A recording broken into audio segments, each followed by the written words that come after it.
నమస్తే కళ్యాణ్ గారు. నమస్తే జయ గారు. కళ్యాణ్ గారు, మనకి కృష్ణకుమారి అని ఒక పెద్దావిడ వాళ్ళ అమ్మాయికి సంబంధించిన ఇష్యూ మీద మనకి మెయిల్ చేశారండి. మ్మ్. సో నేను కృష్ణకుమారి గారికి ఒకసారి కాల్ చేస్తాను. తప్పకుండా. హలో హలో, నమస్తే అండి. నేను జయానండి, అందమైన జీవితం ప్రోగ్రామ్ నుంచి కాల్ చేస్తున్నాను. కృష్ణకుమారి గారండి? అవునండి, నేనేనండి. అమ్మ నమస్తే అమ్మా. మెయిల్ చేశారు కదా? అవునండి, నేనే పెట్టించాను. Right right. నాతో పాటు డాక్టర్ కళ్యాణ్ చక్రవర్తి గారు ఉన్నారు. ఒకసారి మాట్లాడతారమ్మా మీరు? మాట్లాడతాను. రైట్. నమస్తే కృష్ణకుమారి గారు. నమస్తే డాక్టర్ గారు. మనం బేసిక్ గా విజయవాడ వాళ్ళం, ఓకే. కాకపోతే ఒక 20 ఏళ్ళుగా ఇక్కడే హైదరాబాద్ లో సెటిల్ అయిపోయామండి. రైట్. 2 years వరకు ఎంతో హ్యాపీగా. హ్యాపీగా ఉండే మా ఫ్యామిలీలో మ్మ్. 2 years నుంచి ఒక సంతోషం సందడి ఏమీ లేవండి. ఓకే. నేను మా వారు జీవోత్సవాల్లా బతుకుతున్నాం.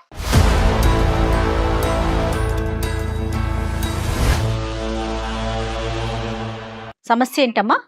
మా పెద్దమ్మాయిని ఒక అబ్బాయి ప్రేమిస్తున్నానని మోసం చేసి మ్మ్. అబ్బాయి. మ్మ్. పెళ్లి చేసుకున్నాడండి. మ్మ్. తీసుకెళ్లిపోయాడు. మ్మ్. మ్మ్. అప్పటి నుంచి మా ఇంట్లో ఈ సంతోషం అవన్నీ కరువైపోయాయి. మ్మ్. మా వారైతే ఇంకా చాలా బాధపడుతున్నారు. ఆరోగ్య సమస్యలు వచ్చాయి, బీపీ, షుగర్ అలాంటివి. మ్మ్. ఏం అసలు చేస్తుందమ్మా మా పాప? వారికి పాప డిగ్రీ చదివేదండి, డిగ్రీ చదువుతుంది. చదువు మధ్యలోనే పెళ్ళయిందా? ఆ, పెళ్లి చేసేసుకుందండి అంతే. అంటే ఇంట్లోంచి వెళ్ళిపోయి మీకు చెప్ప పెట్టకుండా చేసుకుందమ్మా. చెప్పా పెట్టకుండా అంటే వాడు నన్ను టార్చర్ పెడుతున్నాడు అన్నది మాకు బిల్డప్ ఇచ్చింది డాక్టర్ గారు. అంటే ఎట్లమ్మా? అలా అంటే మా అమ్మాయి అంటే అసలు మా వారికి చాలా ప్రాణం. అసలు ప్రాణం అంటే పంచ ప్రాణాలు. ఓకే. ఓకే. కళ్ళల్లో పెట్టుకు చూసుకునేవాళ్ళు, అతి గారాబం. అదే అదే. అసలు అంతా ముద్దు చేసేవాళ్ళు. నేనే ఎప్పుడన్నా ఎందుకండి అంత గారం చేస్తున్నారు అని మందలించేదాన్ని. అయినా కూడా ఆయనకి చాలా ప్రాణం. అదే. ఒకసారి కాలేజీకి దింపి వస్తూ ఉండేవాళ్ళు కూడా. అలా ఆ సమయంలో ఎక్కడో అబ్బాయితో మాట్లాడడం చూశారు మా వారు. చూసి ఇంటికి వచ్చిన తర్వాత ఏమ్మా కాలేజీ బాగా నడుస్తోందా ఏంటి అని అంటే, బాగా నడుస్తాం. ఏమన్నా చెప్పాలనుకుంటున్నావా అమ్మ అంటే, ఏం లేదు నాన్న అని 2-3 సార్లు అడిగినా చెప్పకపోయింటే అప్పుడు బయటపడ్డారు. అమ్మా నేను ఎక్కడో చూశాను, ఎవరమ్మా అంటే అప్పుడు ఏడుస్తూ, ఎవరో నాన్న నన్ను రోజు ప్రేమించమని టార్చర్ పెడుతున్నాడు, ఒక 6 నెలలుగా నన్ను చాలా వేధిస్తున్నాడు, టార్చర్ పెడుతున్నాను, మీరు చెప్తే బాధపడతారని నేను చెప్పలేదు నాన్న. అమ్మా ఏంటమ్మా ఇంత బాధపడుతూ మాకు చెప్పకుండా ఉంటావా? అదే అదే. ఇప్పటికైనా మించిపోయింది ఏం లేదు. నాకు తెలిసిన కానిస్టేబుల్ ఉన్నాడు, నేను వాళ్ళకి చెప్పి నేను మందలించేలాగా చేస్తాను. ఆ అబ్బాయి గురించి ఎంక్వైరీ చేయగా తెలిసింది ఏంటంటే, వాడు పచ్చి తాగుబోతూ, రోడ్ సైడ్ రోమియో, ఆవారా అన్నమాట. Okay okay. ఉద్యోగం సద్యోగం కూడా సరిగా చెయ్యడు. ఇంటింటికి ఈ ఫుడ్ ప్యాకెట్లు వేసే స్విగ్గీదో అలాంటిదేదో చిన్న జాబ్ ఏదో ఏం చేస్తున్నాడు. పచ్చి తాగుబోతుడు కూడా. దానికి తోడు అన్ని దురలవాట్లు ఉన్నాయి అబ్బాయికి. సరే ఇది తెలిసిన తర్వాత మా వారు సరే వాళ్ళని పిలిపించి గట్టిగా మందలించి, పోలీస్ స్టేషన్ కి పిలిపించి గట్టిగా మందలించి ఎలా అయినా సరే ఈ మన అమ్మాయి వెనక పడకుండా చేద్దామని సరే వాళ్ళని కూడా పోలీస్ స్టేషన్ కి పిలిపించారు. మేము కూడా ఆ టయానికి వెళ్ళాం. వెడితే అక్కడ జరిగింది ఏంటంటే డాక్టర్ గారు, వాళ్ళని చూడగానే మా అమ్మాయి పరిగెత్తుకుంటూ వెళ్ళి ఆ అబ్బాయి పక్కన నుంచి ఆ అబ్బాయి చెయ్యి పట్టుకుంది.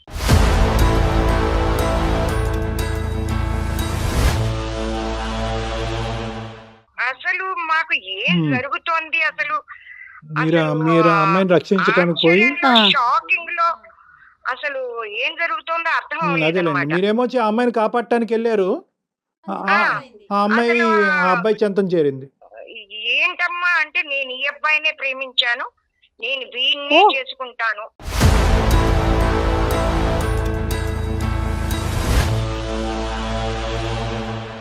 మీకేం కథ చెప్పింది, అక్కడేం చేస్తా?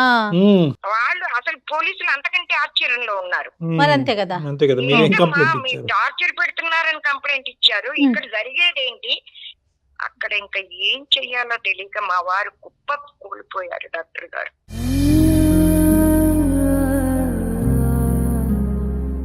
అమ్మాయి కాళ్ళు పట్టుకుని, వద్దమ్మా నా మాట వినమ్మా వినమ్మా, వెళ్ళకమ్మా, వాణ్ణి చేసుకోకమ్మా అని బతిమాలిడం. వినలేదు డాక్టర్ గారు.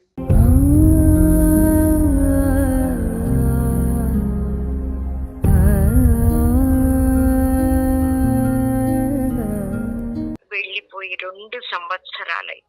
అప్పుడు పోలీసులు మాకు చెప్పారు, వాళ్ళిద్దరు మేజర్లు అయిపోయారు, మీరు వాళ్ళ జోలికి వెళ్ళొద్దు, ఇంకా వాళ్ళకి ఎలాంటి హాని కల్పించడానికి చూడొద్దు, మీరు వెళ్ళిపోండి అని. ఇక చేసేదేం లేక కళ్ళ నీళ్లతో ఇంటికి తిరిగి వచ్చాం. రాకపోకలు ఉన్నాయా అమ్మాయి మీ ఇంటికి రావటం, అప్పటి నుంచి బాగా మాట్లాడుకోవటం, లేదు డాక్టర్ గారు, మాట్లాడుకోవటం, లేదు ఫోన్ లో డాక్టర్ మాట్లాడటం? గారు. అసలు మా అమ్మాయికి మాకు ఎప్పుడైతే అలా వాళ్ళ జోలికి వెళ్ళొద్దని చెప్పారో మా బాధ మేము భరిస్తూ మేము ఇలాగే ఉన్నాం. కానీ ఆ అమ్మాయి వెల్ఫేర్ ఎలా ఉంది అని తెలుసుకోవటానికి మీరు అడపదడప కాల్ చేస్తూ ఉంటారు కదా అమ్మాయి? లేదు డాక్టర్ లేదు. గారు, నేను 2-3 సార్లు చేసిన అమ్మాయి ఫోన్ ఎత్తటం లేదు డాక్టర్ గారు. ఎత్తట్లేదు. అమ్మాయే ఎత్తట్లేదు. ఎత్తటం లేదు, అమ్మాయి ఎత్తటం లేదు. వాడు తాగుబోతాడు, అక్కడ ఎలా ఈ ఉందో లోపల పరిస్థితి? ఈ మధ్యలో మీకు ఎందుకు చేశానంటే, ఇప్పుడు చెప్పండి అమ్మా. అమ్మాయి అక్కడ నరకం అనుభవిస్తోంది.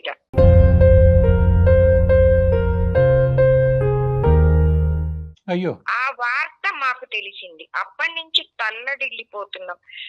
ఎవరి ద్వారా తెలిసింది మీకు? ఏం తెలిసింది? మాకు ఎవరి ద్వారా అంటే, వాళ్ళది వికారాబాదు జయ గారు. అమ్మా. వాళ్ళ ఇంట్లో పాలు పోసేవాడి తమ్ముడు మా వీధిలోనే ఉంటాడు. ఓహో. వాడు ఒకప్పుడు వికారాబాద్ ఎడితే వాళ్ళ అన్న అక్కడ చూసేట, ఆహాహా. అరే ఏంటి సార్ వాళ్ళ పాప. అమ్మాయి లాగా ఉంది అక్కడ అని అబ్జర్వ్ చేస్తే వాళ్ళ అన్నయ్య చెప్పాట, ఆ అమ్మాయి చాలా, ఆ ఫ్యామిలీనే సరైంది కాదురా, ఆ అమ్మాయి చాలా బాధలు పడుతోంది, ఆ అబ్బాయి తాగి రోజు కొడుతున్నాడు, బాది చాలా టార్చర్ పెడుతున్నారు తన అమ్మాయి, గొంతు తను తవ్వుకుందాం అంతే పెడుతున్నారు. పని అమ్మాయిని కూడా మానిపించేసేసి చివరికి పని మనిషి లాగా చేసేసారు అమ్మాయిని.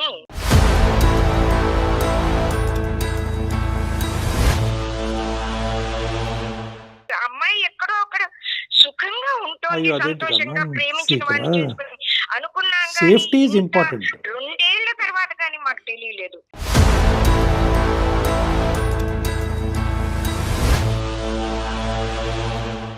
అమ్మాయి అక్కడ ఎంత బాధలు పడుతుందో చివరికి కనుక్కునే ప్రయత్నం కూడా చేయలే, వీళ్ళు కూడా వదిలేసుకున్నారు. ఇంకా అలా కాదు జయ గారు, పెళ్లి చేసుకుందా లేదనేది వేరే విషయం, అసలు ప్రాణాలతో ఉందా అమ్మాయి, అమ్మాయి ఎలా ఉంది అనేది అంటే 2 సార్లు ప్రయత్నం చేశారు, అడ్రస్ తెలియదమ్మా మీకు? పోయేసరికి మాకు తెలియదు.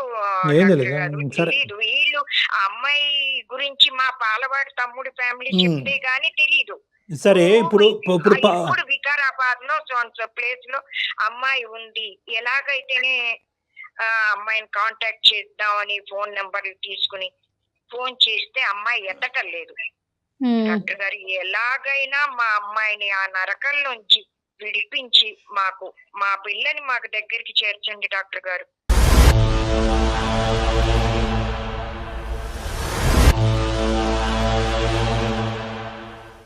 అమ్మా, ఇప్పుడు మనం ఫోన్ చేసినప్పుడు ఆ ఇంట్లో ఎవరెవరు ఉంటారో ఏమో, మరి అమ్మాయి మాట్లాడగలుగుతుందో లేదో ఏమంటారు?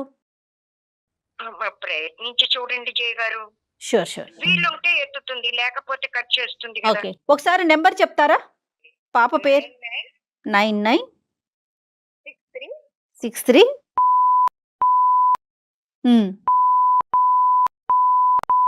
సరేనమ్మా, మీరు లైన్లో ఉండండి, నేను ఒకసారి అయితే ట్రై చేస్తాను. ఏమా? హలో, నమస్తే అండి, మేము అందమైన జీవితం ప్రోగ్రాం నుంచి కాల్ చేస్తున్నామమ్మా. అమ్మ మాతో మాట్లాడుతూ ఉన్నారు ఇప్పుడే. మీ అమ్మగారే. మీకెందుకు కాల్? అదే ఆ విషయమే చెప్తాను. మీరు పర్వాలేదు, ఫ్రీగానే ఉన్నారా? అవును. ఓకే. నాతో పాటు డాక్టర్ కళ్యాణ్ చక్రవర్తి గారు కూడా ఉన్నారు. ఇది 'అందమైన జీవితం' అనే ఒక ప్రోగ్రాము. అమ్మ మీ గురించి చేసి బాధపడుతూ మీతో మాట్లాడాలి ఒక్కసారైనా, మీరు ఫోన్ పిక్ చేయట్లేదని అన్నప్పుడు నేను కాల్ చేశానండి మీకు. అమ్మ నమస్తే అమ్మ, చిన్నపిల్లవి. స్నేహ, నా పేరు డాక్టర్ కళ్యాణ్ చక్రవర్తి అమ్మ, అందమైన జీవితం ప్రోగ్రాం నుంచి మాట్లాడుతున్నాను. అయితే అమ్మ నాన్న పరిస్థితి చాలా భయంకరంగా ఉంది.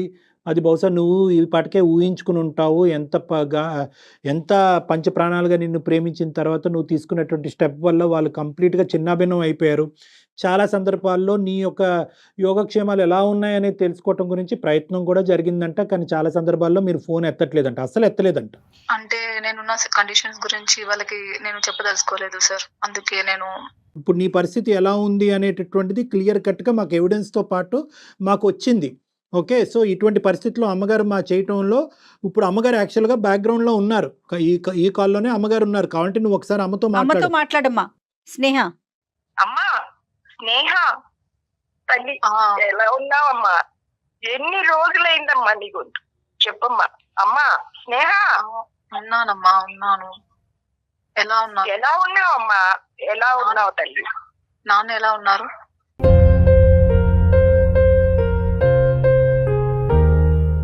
నాన్న బాగున్నారమ్మా. ఎలా ఉంటారు? ఇక నిన్ను తలుచుకుని రోజు తలవని రోజు లేదు తల్లి. ఏమ్మా నువ్వెలా ఉన్నావమ్మా? నేను బాగున్నానమ్మా. చెప్పమ్మా నేను చాలా చాలా బాగున్నానమ్మా. సీరియస్ గా నేను లేదు లేదు చెప్పమ్మా, నిజం చెప్పమ్మా. నాకు కొంత విషయం తెలిసింది, చెప్పమ్మా. మా దగ్గర ఎందుకు తల్లి దాస్తున్నావు? నాన్న నీ కోసం తల్లడిల్లుతున్నారు తల్లి.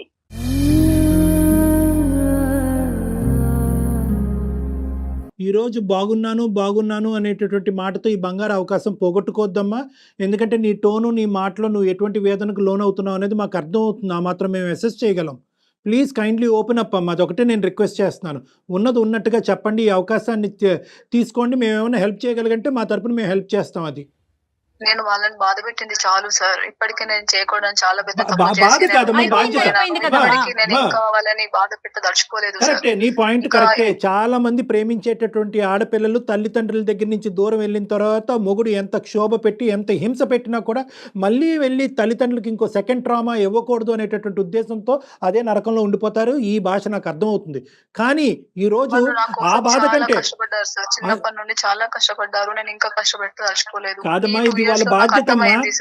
ఇది వాళ్ళ బాధ్యత. నువ్వు సంతోషంగా కాదండి, అమ్మాయి సంతోషంగా లేనప్పుడు నువ్వు తెలిసి చేసినా తెలియకుండా చేసినా కూడా నీ తప్పుని పెద్ద మనసుతో క్షమించేటటువంటి తల్లిదండ్రులు నీ వెన్నంటూ ఉన్నారు. ఈ రోజు వాళ్ళు ఒకే మాట అడుగుతున్నారు, నీ బాధని చెప్పుకో, అది మా బాధ్యతగా తీసుకుంటాము, నీకు కావలసినటువంటి సహాయ సహకారాలు మేము అందిస్తామని చెప్తున్నారు. వాళ్ళు నువ్వు చెప్పకపోవటం వల్ల వాళ్ళు సుఖపడతారని అనుకోవద్దమ్మా. వాళ్ళు ఇంకా బాధపడతారు. ఈ సస్పెన్స్ వల్ల ఆల్రెడీ 2 yearsలో వాళ్ళ ఆయుష్ చాలా వరకు తగ్గిపోయింది. నువ్వు తప్పు చేసి వెళ్ళిపోయావు అనేటటువంటి బాధ కంటే నువ్వు ఎలా ఉన్నావు, ఎందుకు ఫోన్ ఎత్తట్లేదు అనే బాధ ఎక్కువగా ఉంది వాళ్ళకి. అట్లీస్ట్ ఈ అవకాశాన్ని తీసుకుని విడమర్చి చెప్పమ్మా ప్లీజ్. తల్లి స్నేహ చెప్పమ్మా. నేను అసలు ఇక్కడ నేను అసలు చాలా చాలా పెద్ద తప్పు చేసినానమ్మా. నేను అసలు ఇలా రాకుండా ఉండాల్సింది. ఆ రోజు నాన్న ఎంత బాధ పెట్టాను నాకు ఇప్పుడు చాలా అర్థమవుతుంది. నేను దానికి 10 ఇంతలు అనుభవిస్తున్నానమ్మా.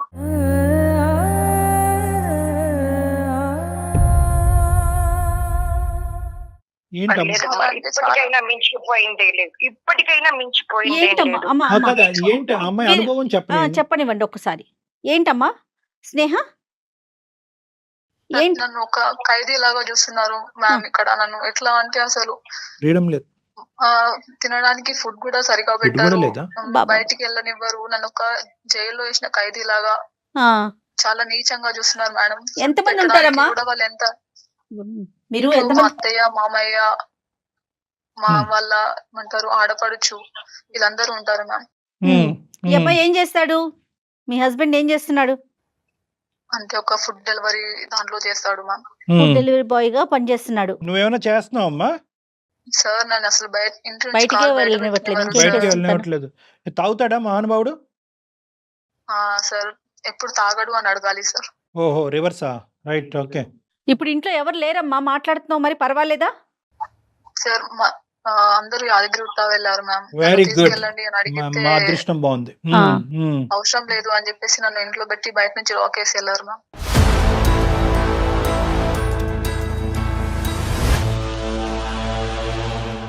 బయట నుంచి లాక్ చేశారు. అవును. అంటే ఎవరైనా వచ్చినా ఎవరు లేరు అని చెప్పేసి తెలవడానికి. కదమ్మా, నీ దగ్గర ఫోన్ ఉంది కదమ్మా. ఇప్పుడు అమ్మాలు ఫోన్ చేసినప్పుడు నువ్వు ఫోన్ ఎత్తట్లేదు. అట్లీస్ట్ నీ హెల్ప్ గురించి ఎవరో ఒకరికి ఫోన్ చేయొచ్చుగా. అలా కాల్ చేయొద్దని చెప్పేసి నాకు వార్నింగ్స్ ఇచ్చారు సార్. నీ ఫోన్ ఫోన్ కూడా చెక్ చేస్తారా? ఫోన్ కూడా ట్రాక్ చేస్తారు అన్నమాట. ఫోన్ చేస్తారు, ప్లస్ మళ్ళీ ఎవరు కాల్ చేశారని వచ్చినాక అడుగుతారు. ఇన్ కేస్ ఏదైనా వాళ్ళకి కొంచెం అనుమానంగా కనిపిస్తే కొడతారు.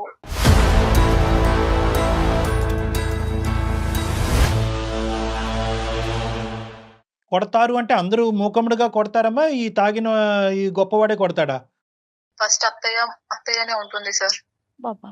ఆవిడ కొడతాది. కన్నా ఆ, ఆ, ఈయన చెప్పుడు మాటలు వింటూ ఈయన వాళ్ళకి సపోర్ట్ ఏమంటారు, చేస్తాడు. నేను ఒక్కదాన్నే ఉన్నాను, నేను ఎక్కడికి వెళ్ళలేను అన్న ఒక ధైర్యం తోటి వాళ్ళు నా మీద చాలా హెరాస్ చేస్తున్నారు సార్. నన్ను మెంటల్ గా ఫిజికల్ గా చాలా టార్చర్ చేస్తున్నారు.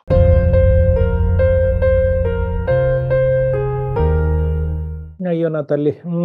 మరి నీకు అర్థమవుతా ఉంది కదమ్మా వాళ్ళు టార్చర్ చేస్తున్నారని. నీ చేతిలో ఫోన్ ఉంది. చెప్పు, ఈ రోజుల్లో కూడా ఇంతగా భయపడి ఆలోచిస్తున్నావా? ఒక అడుగు ముందుకు వెయ్యొద్దు. అంటే నువ్వు అంటే కాదమ్మా, నీకు సపోర్ట్ లేదు అనా? అంటే ఫ్రెండ్స్ గానీ నేను ఏదో ఎవరు లేరా తల్లి? పెద్ద తప్పు చేసేసాను కాబట్టి నేను తలెత్తుకోలేని తప్పు చేశాను కాబట్టి ఈ నరకం అనుభవించడం అనేటటువంటిది నా కర్మ అన్నట్టుగా డిసైడ్ అయిపోయావా? సార్ నేను ఆ రోజు ఇప్పుడు నేను అంటే మేబీ పేరెంట్స్ ని ఒప్పించి చేసుకొని ఉంటే నాకు అందరిది సపోర్ట్ ఉంటుండే కావచ్చు. బట్ నేను మా నాన్నకి నేను ఎదిరించి అసలు ఆయనకి అనుకోని విధంగా నేను చేసి ఇక్కడికి రావడం అనేది నేను చేసిన తప్పే అమ్మా, కదా సార్. ఇంకా ఫ్యామిలీలో నీ కజిన్స్ గానీ నీ ఫ్రెండ్స్ గానీ ఎవరితో కూడా నువ్వు మాట్లాడే అవకాశం లేదా తల్లి వచ్చేసినాక? మ్యామ్ ఫోన్ ఉండదు మ్యామ్. ఇది కూడా ఎందుకు అంటే ఏదన్నా అసలు ఫోనే లేదు. ఏం ఎవరైనా చేస్తుంది? వచ్చినా ఎలా ఏదైనా కమ్యూనికేట్ చేస్తుంది? దేనికన్నా కన్వీనియంట్ గా ఉండాలని చెప్పేసి ఈ రోజు మొబైల్ ఇచ్చారు, కానీ ఇది కూడా ఉండదు మ్యామ్. కానీ అబ్బాయి ఈ 2 years ఆర్ 2.5 years నీ మ్యారేజ్ లో పిల్లలు లేరు కదమ్మా ఇంకా? లేదు సార్. బతికించావు. Right, very good.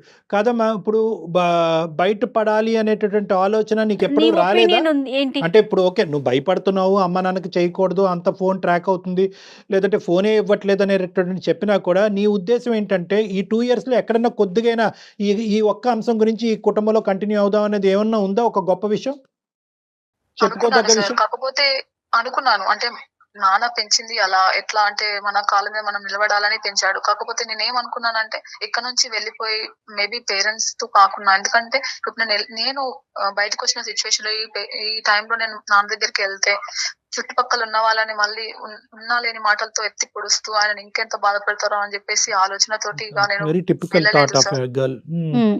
ఇలాంటి సిచ్యువేషన్ లో ప్రధానంగా ఏంటంటేనమ్మా, వీళ్ళు బహుశా నీ ఆస్తి కానీ లేదంటే మీ తల్లిదండ్రులు అంత ప్రేమగా నిన్ను చూసుకున్నారు కాబట్టి అదేమన్నా వాళ్ళు రాబట్టుకోవచ్చు అనేటటువంటి ఉద్దేశం కూడా వాళ్ళకు ఉందని నీకు ఎప్పుడన్నా అనిపించిందా? నీ ఆస్తి వివరాలు ఎప్పుడన్నా అడిగారా? లేదు సార్. అంటే నేను బయటికి వచ్చేటప్పుడే చెప్పాను, నేను నా ఇంటి నుంచి నేను 1 రూపాయి కూడా I will coming తీసుకున్నాను empty అని. అంటే తన నాతోటి ఎట్లా ఉండేవాడు అంటే మొదట్లో అసలు నేను లేకుంటే బతకను, చనిపోతాను, నా మీద చూపించే కేరింగ్, ఈ డ్రామాలన్నీ ఉంటాయి. యాక్చువల్ గా అవన్నీ నేను అసలు ఎంత ఎక్స్పెక్ట్ చేయలేదు సార్. నేను అసలు వచ్చిన నెక్స్ట్ సెకండ్ డేనే నేను అన్ని చూసేసాను. ఇదే డైలాగ్ నేను 20 years బట్టి వింటూనే ఉన్నాను. ఎక్స్పెక్ట్ చేయలేదండి, పెళ్ళైన తర్వాత మారిపోయాడు. మా అత్తగారు ఇలా ఉంటుందని తెలీదు, అత్తగారు ఇలా ఉంది. మా ఆయన ఏమో తాగడం అని అనుకున్నాను, తాగుతున్నాడు. మా ఆయన కొట్టడం అనుకున్నాను, కొడుతున్నాడు. ఎంతో ప్రేమించుకున్నటువంటి మా ఆయన ఈ రోజు ఇలా మారిపోయాడు. సరే, ఈ కథలు వెరీ కామన్ అమ్మా. అంటే ఆ ప్రేమ అనేటటువంటి ఆ వ్యాధి, అంటే నేను చెప్తున్నాను ఇలాంటి అంశాల్లో అవతల వాడు ఏం ఉద్యోగం చేస్తున్నాడో చూడకుండా, అవతల వాడు తాగుతాడా తందనాలు ఆడతాడా చూడకుండా, నేను ఒక్కదాన్నేనా నాలాంటి వాళ్ళు 10 మంది వాడి జీవితంలో ఉన్నారు, ఈ లెక్క పత్రం ఏమీ లేకుండా పట్టుమని దిగిపోయి పారిపోయి పెళ్లిళ్ళు చేసేసుకుని నరక యాతన అనిపిస్తుంది. ఇటు రాలేరు, అక్కడ ఉండలేరు. ఇక్కడతో ఆగితే పర్లేదమ్మా. నేను ఇప్పుడు ఈ అమ్మాయిని ఇంకో ప్రశ్న అడగబోతున్నాను. అమ్మాయి ఎప్పుడైనా కూడా ఎందుకు ఈ బ్రతుకు, ఇలా బ్రతకటం ఎందుకు, చనిపోవాలన్న ఆలోచన ఎప్పుడైనా వచ్చిందా నీకు? చాలా సార్లు వచ్చింది సార్. బ్రతుకు అదే పాపని ఎలాగైనా బయటికి తీసుకురావాలి, ఆ నరక కూపంలోంచి బయటకు పడేయాలి. నేను రాలేనమ్మా. లేదమ్మా, లేదమ్మా, అసలు నేను రాలేను. చాలు చాలు, నువ్వు అనుభవించిన నరకం చాలు. అమ్మా. ఈ రోజు నువ్వు బ్రతికి, ఈ రోజు నువ్వు నిజంగా మేము అందరం ఆశ్చర్యంలో ఉన్నాము. నిజంగా నువ్వు బ్రతుకుండి, ఆ నరకంలో బ్రతుకుండి ఈ రోజు ఫోన్ కాల్ ఎత్తటం అనేటటువంటిది మేము అందరం అదృష్టంగా భావిస్తున్నాము. నువ్వు దయచేసి ఈ అవకాశాన్ని తీసుకోవాలని మా విజ్ఞప్తి అమ్మా. లేదమ్మా, మా నాన్నని నేను చూడలేను సార్. నేను ఇంత తప్పు పని ఆయన చేసి face చేయలేను. తనని నేను ఫేస్ చేయలేను సార్, అస్సలు చేయలేను. ఒకసారి అమ్మా నా వల్ల అమ్మ కాదు. అమ్మగారితో మాట్లాడు. ఎందుకన్నా స్నేహ నాన్న నిన్ను ఇప్పటికీ ఎంతో ప్రేమిస్తున్నారు. నువ్వు వెనక్కి వస్తే కళ్ళల్లో పెట్టి చూసుకుంటారమ్మా, నాకు తెలుసు. కళ్ళల్లో పెట్టి చూసుకుంటారు, గుండెల్లో పెట్టి చూసుకుంటారమ్మా. నువ్వు ముందు ఈ నరకం నుంచి బయటపడమ్మా. మేము ఏదో ఒకటి చేస్తాం నీకోసం, ఏదో ఒకటి చేస్తాం. నిన్ను తీసుకెళ్ళడానికి రెడీగా ఉన్నాం. లేదు మ్యామ్, నేను మా నాన్నని ఫేస్ చేయలేను. అదొక్కటేనా? ఓపెన్ గా చెప్పు స్నేహ, అదొక్కటేనా? మ్యామ్, ఒక పెళ్ళైన అమ్మాయి బయటకు వస్తే అసలు ఇలా ఈ లోకం ఎలా మాట్లాడుతుంది మ్యామ్? అది కూడా నేను ఇంత తప్పు పని చేసి ఇట్లా వెళ్ళిపోయి ఏం లోకం మళ్ళీ అమ్మా, ఇంకా ఏం ఎవరి లో- లోకం తల్లి, ఏ నువ్వు లోకం పెళ్లి అమ్మా? చేసుకున్న రోజే అయిపోయింది కదా, అది ఏది అలా? వదిలేసే.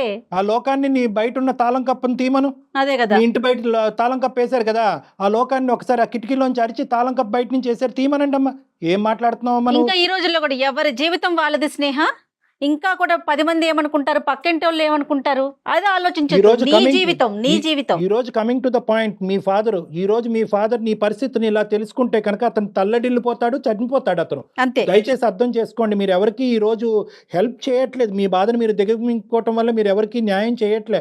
మీకు అన్యాయం అవుతుంది, ఆ పెద్దవాళ్ళకి అన్యాయం అవుతుంది. ఈ రోజు మీకు చిన్నపిల్ల, నువ్వు ఇంకా 2 years అయింది నీకు మ్యారేజ్ అయ్యి, నీ అదృష్టం కొద్ది నీకు పిల్లలు పిల్లలు కూడా లేరు, లేరు. ఎవరు లేరు కాబట్టి నువ్వు నీకుగా మళ్ళీ బ్రతకటానికి 1000 అవకాశాలు ఉన్నాయి ఇక్కడ.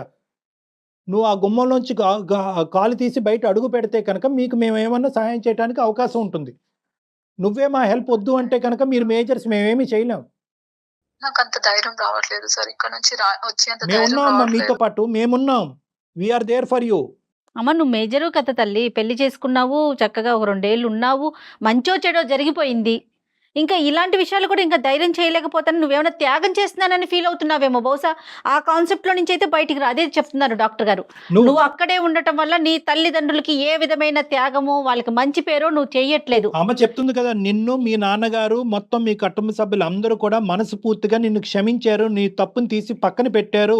నువ్వు వాళ్ళని అవమానించినట్టుగా, ఈ కుటుంబాన్ని పరువు తీసినట్టుగా వాళ్ళు భావించట్లేదు. అదంతా గతం గతః, అది వదిలేశారు. ఈ రోజు వాళ్ళ ఎజెండా ఒక్కటే, నీ భవిష్యత్తు, నీ ప్రాణం, ఈ రెండే వాళ్ళకి ఇంపార్టెంట్. ఒకవేళ వాళ్ళు నేను మారుతాను, నేను మంచి చూసుకుంటాను అంటే అప్పుడు నేను ఏం చేయాలి మ్యామ్? ఎవరమ్మా? అతను అమ్మా ఇప్పుడు ఏది కూడా నీ మైండ్ సెట్ తో నువ్వు ఆలోచించద్దు. ఒక వ్యక్తి మారాడా మారలేడా, నిజంగా మారాడా అబద్ధంగా మారాడా అనేది నాగోటి వాళ్ళు ఈజీగా అసెస్ చేయగలరు. అతను కపటి ప్రేమ చూపెడుతున్నాడు, దొంగ నాటకం ఆడుతున్నాడు అంటే కనుక ఒక్క సెకండ్ కూడా నువ్వు అక్కడ వెళ్ళి ఉండవలసినటువంటి అవసరం లేదు. నీ శ్రేయస్సు, మీ తల్లిదండ్రుల భవిష్యత్తు కోరుకుంటూ విడాకులు తీసుకోవటం మంచిది. ఎందుకంటే ఇలాంటివి నెంబర్ ఆఫ్ కేసెస్ డాక్టర్ గారు చూస్తారు, హ్యాండిల్ చేస్తారమ్మా. సో మనం చూసే కళ్ళు వేరు, ఆయన చూసే విధానం వేరుంటుంది కాబట్టి ఒకసారి మాట్లాడిద్దాం.